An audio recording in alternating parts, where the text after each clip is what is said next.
Welcome back to our latest episode of the 98% Life After Prison, a podcast dedicated to the vast majority of incarcerated people in North Carolina who will eventually be released back into our communities, often with little more than a $45 gate check. I'm Judy Van Wyk. And I'm April Barber. Today we're going to profile Brian Scott, a former felon and leader in North Carolina's reentry community. Brian spent 20 years in prison before being released in February of 2021. A year later, he and a couple of friends from his time at Nash Correctional launched Our Journey, a nonprofit dedicated to helping people make the difficult transition back to society from prison.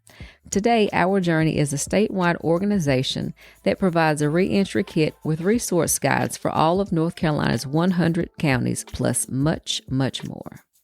At the end of last year, I had an opportunity to sit down with Brian to find out about the latest additions to Our Journey's ever-expanding services, and also to learn more about his own personal story. I started our conversation by asking him how he ended up in prison.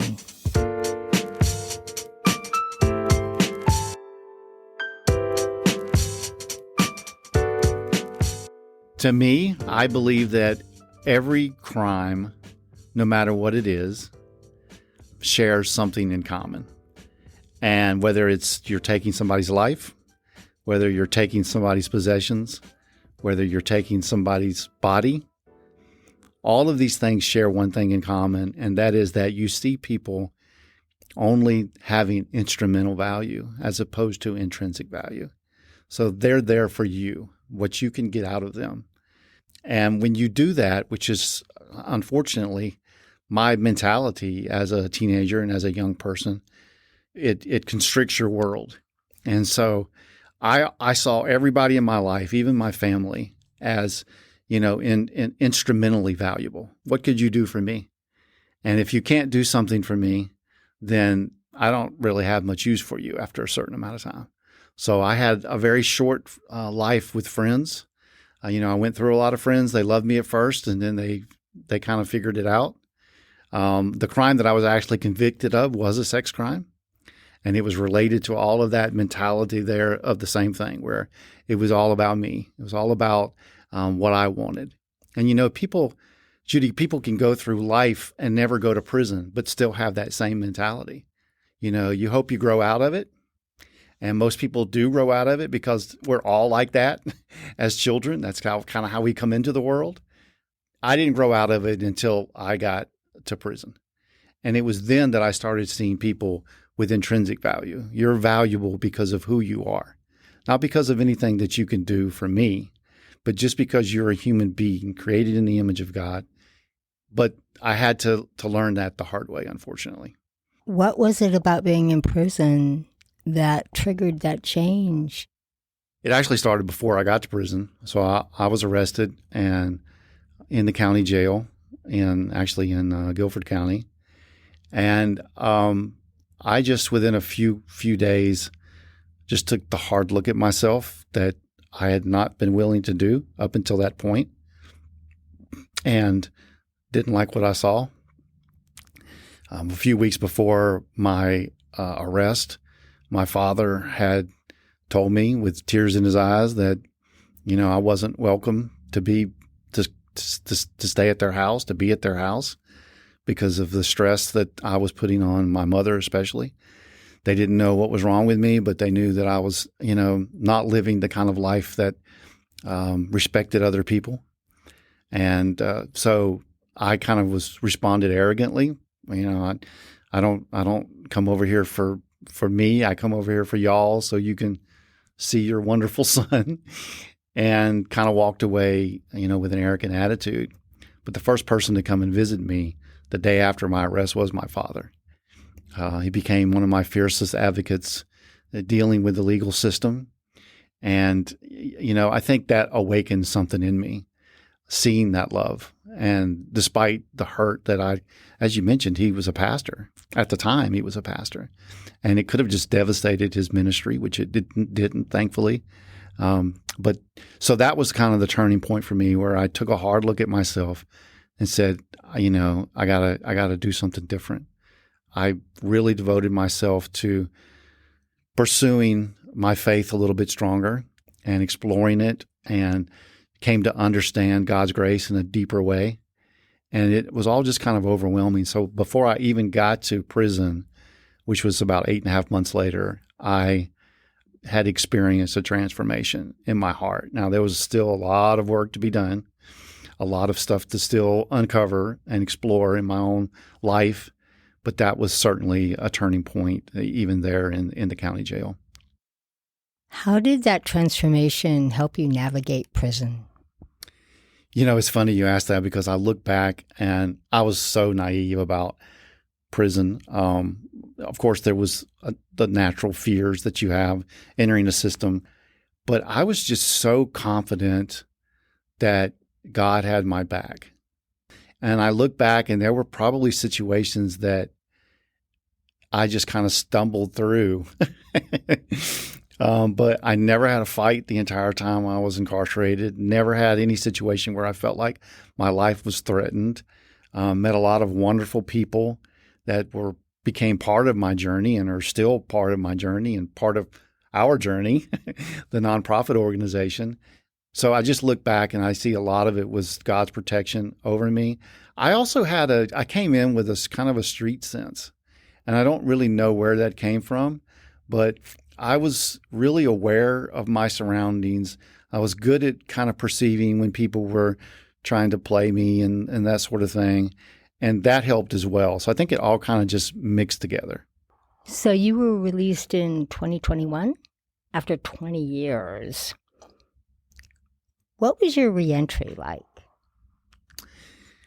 I tell people that going to prison and getting out of prison on the surface seem like polar opposite human experiences. But they share one thing in common, and that is fear.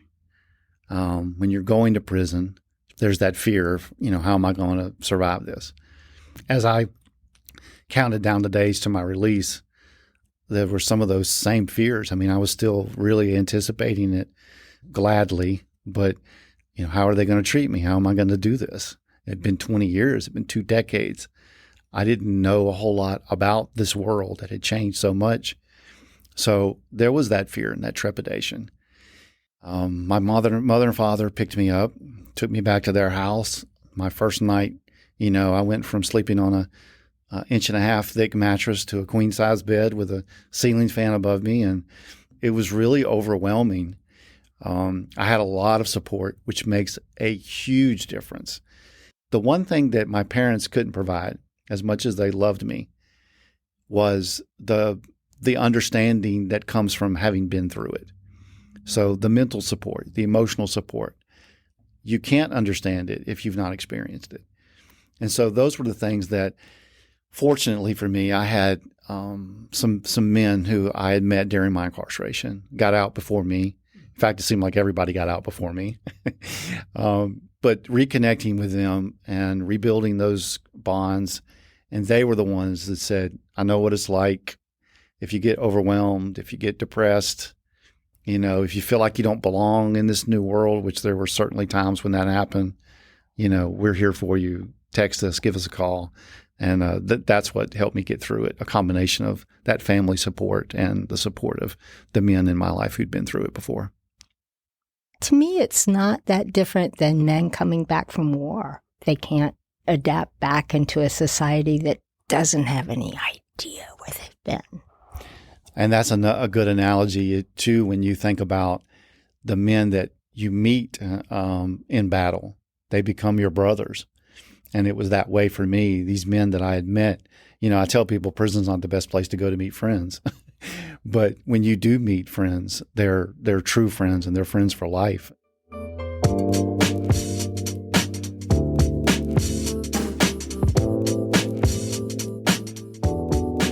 Can you describe what our journey is all about and what you do to serve people? Well, the name, first of all, is significant because we do believe that the best folks to help people coming out of prison are people who have experienced that before. So it's our journey. We're collectively looking after one another. We're so excited that we have so many wonderful folks who are part of this reentry movement who haven't been incarcerated. And we're glad for that. But we also understand that we have to carry the bulk of the load. And so the name is significant. The second thing that we wanted to do was impact as many of the 19,000 plus men and women who are released every year from our correctional facilities, state correctional facilities. How do you do that? How do you do that on such a wide spread level across 100 counties? We didn't know, but that's what we wanted to do. That was our goal. And then we actually met with some folks at Nash Correctional where we had all kind of met. I lived at Nash Correctional longer than I've ever lived consecutively any place in my life. And the assistant warden, who's now the warden, Talina Lee, invited us about a month after we launched to come to Nash and to talk to them about exploring ways to partner. And it was during that time with them that we developed the idea for what we call our first aid reentry kit. It didn't have a name then, but it was some items that we wanted to give to everybody being released from prison. We wanted them to walk out of prison with it. That was very important. So we would need to partner with the facilities. But it just tools that we wanted to give them to make their reentry a little smoother than it had been for many of us. This is 2 years later, and you have a reentry kit that's pretty complete. Can you describe what's in it? Sure. So there's actually 2 versions of it. I'll talk about the second one. We'll save that for last. But the main reentry kit, we're currently partnered with 15 of our state prisons. So we started with Nash, and now we have 15 out of the 54. And everybody being released from those prisons, we get the information about the individual from the prison case managers a few weeks before they're released. We create this custom kit, send it to the prison. They walk out of prison with it. And the main 5 items are, we include a $25 gift card to a local restaurant. We include a North Carolina DMV driver handbook. We include an Our Journey t-shirt in their size. We include a reentry booklet that we wrote called What to Expect, Your First Days Free. And it's written from the perspective of people who've been in that situation. It's only 60 pages. It's not meant to be, war and peace, but it gives an overview of some of the things that you can expect to feel, some of the things that you can expect to experience, and some of the ways that we found some practical suggestions for dealing, especially with those first 90 days. And then the other item is a reentry resource guide for whatever county the person is returning to. So we are in the process of developing resource guides for all 100 North Carolina counties. We're doing this ourselves because we couldn't find anything that we liked. We have 98 out of 100 counties now done. We have someone on staff, full-time staff, who about 80% of what he does is to finish the ones that we need and to keep the other ones updated and make sure the content stays accurate and correct. We don't just Google and find, resources online and put them in a guide. We call these organizations. I visit them. I don't know how many miles I put on my car going around the state, meeting some of these reentry resource providers in person. So it has expanded our knowledge of the state and what's available, while also giving us the opportunity to help our returning citizens, our brothers and sisters. It also comes, I'm even more excited about this, it also comes with a preloaded reentry app called My Journey that we have spent the last year developing. And we're in the very final stages of getting it ready to go on these phones, preloaded, but also on Apple Store and Google Play so that anybody can download them. We are developing, and we'll have developed soon, a first aid reentry kit for women that will have the same items, probably a couple new items. And also, we are getting ready to launch on January 1st what we are calling our Digital Opportunity First Aid Reentry Kit. We were blessed to receive a pretty substantial grant from the Department of Information Technology that is going to allow us to include a brand new Samsung Galaxy A15 5G phone in these special kits. The phones were going to come with 90 days free service. So we're excited. We're interested to see how it all plays out. This is something new for us, but you got to have a phone. You've got to have a phone today. And when you come out of prison without one, you start at a disadvantage just immediately.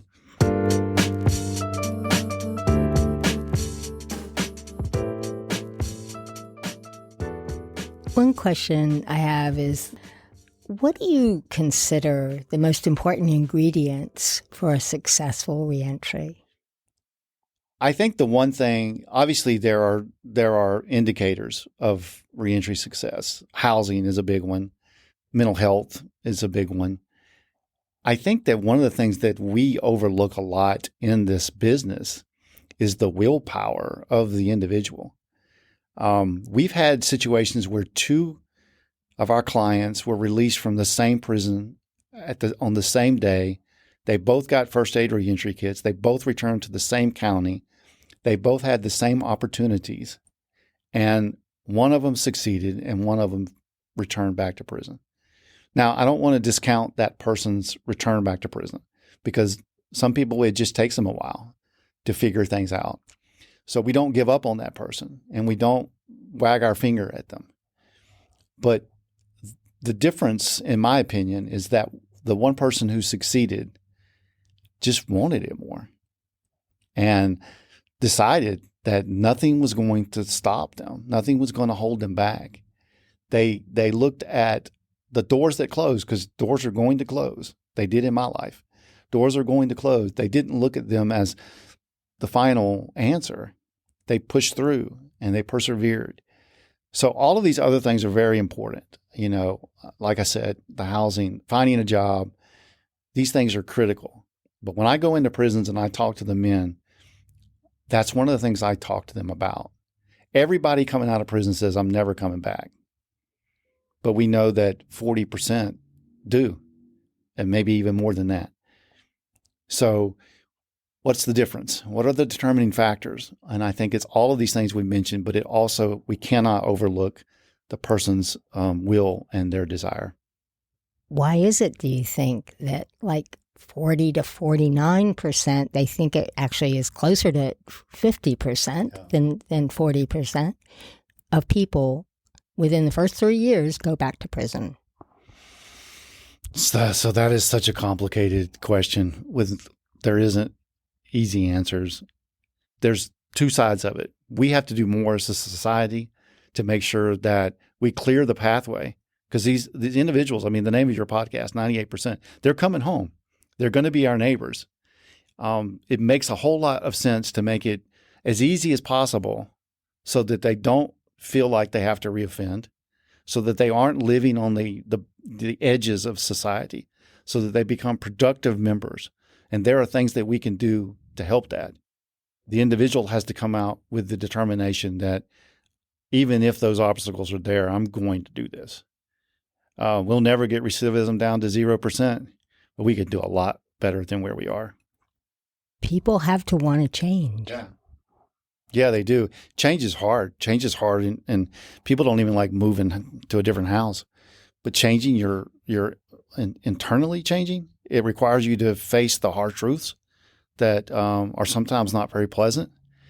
Again, not everybody in prison is there justly. We know that. But we also know that most people have committed the crime that they've been convicted of.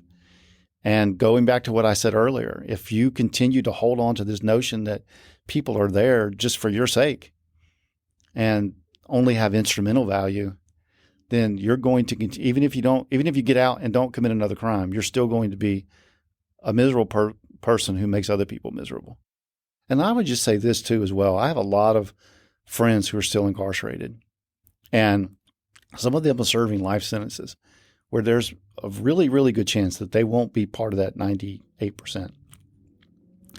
And let's not forget that they can have very meaningful, productive lives. They can touch other people's lives. They can change the system from within. They can still get up every day and find purpose and meaning. And I'm just so honored to know so many of those people.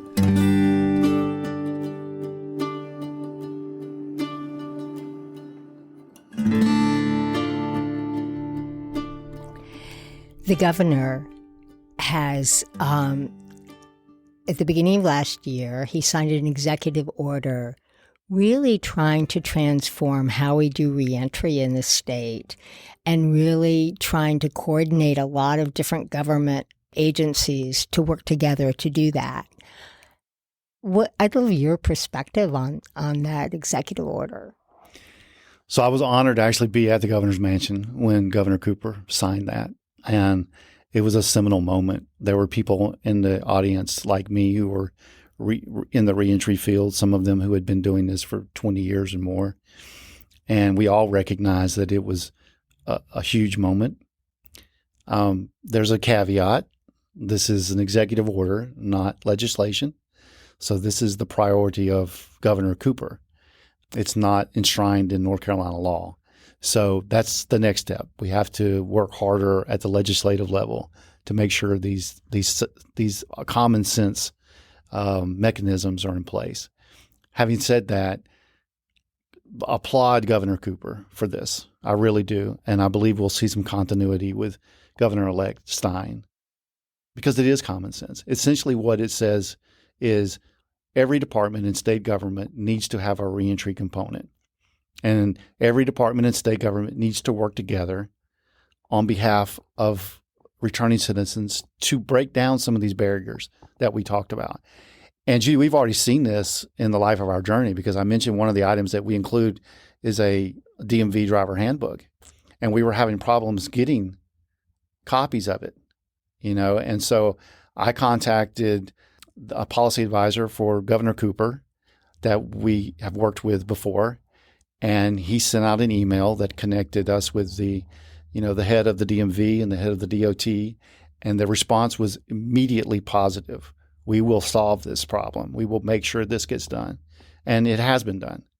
And so it's working. We've got a lot of things that still need to fall in place. We still have too many people leaving without state IDs. We still have people who are eligible for Medicaid that are leaving without it. These are things that Executive Order 303 and the Reentry 2030 plan are geared to, set up to fix. We have to make sure it happens. This is our government. They work for us, and we need to hold them accountable and keep this momentum going. There's something you said to me one time that really stuck with me. We were talking, and you said, this state is doing great work with reentry. Now we have to focus on the prisons. Yeah. If there was one thing that you could change about the carceral system in our state, what would that be? Let's make it less adversarial. I mean, when you have a system set up where it's us against them, you're going to get what you would expect from that. And let's also, so there's two things. Also, let's make it more reflective of how things work out here in terms of incentivizing people. What we do right now is we de-incentivize bad behavior. We don't incentivize good behavior. And it's a huge difference. When you incentivize good behavior, then I think that will reduce the incarceration rate because prison itself is a trauma that people have to get over when they are reentering society. So again, if we're trying to tear down barriers, let's start in how we treat people during their incarceration and set it up so that if you prove by your actions that you have dedicated yourself to being a better person and turning your life around, then let's make the conditions a lot better. Let's make the prisons themselves a lot better. Let's reward that type of thing so that they understand that that's how society works, because that's how it does work. Our journey just celebrated its 3rd anniversary with a big banquet. I know last year they put on a great show. This year I was down with a sinus infection. But you went, April. What was it like? So it was bigger and better, if possible. I got to see a lot of people that I didn't see from last year, along with some of the same faces. Some we used to be in various prisons where I was housed, And it's good to see people that I had done time with that are in the same space that were even nominated for awards. So that was pretty cool to me. And as Brian was telling his story and during the awards nomination, he's a very passionate person, and that comes out a lot of times when he speaks. And often it's times when he speaks not to be teared up a little bit because of his passion and his journey. And those two things were probably the highlights for me. Yeah, I'm not surprised Brian gets emotional. You're right. He's so passionate about the work he's doing. You know, in fact, I think North Carolina is fortunate to have such an army of formerly incarcerated people who are dedicated to easing the way for returning citizens so they don't have to struggle quite so hard to find their way through the obstacle course of reentry. Hopefully, the legislature will recognize that they need to support Governor Cooper's reentry initiative for the simple reason that it will reduce the millions of dollars spent on recidivism every year. On that note, we're going to close with a message from Brian Scott to the many incarcerated people in North Carolina who will be coming home.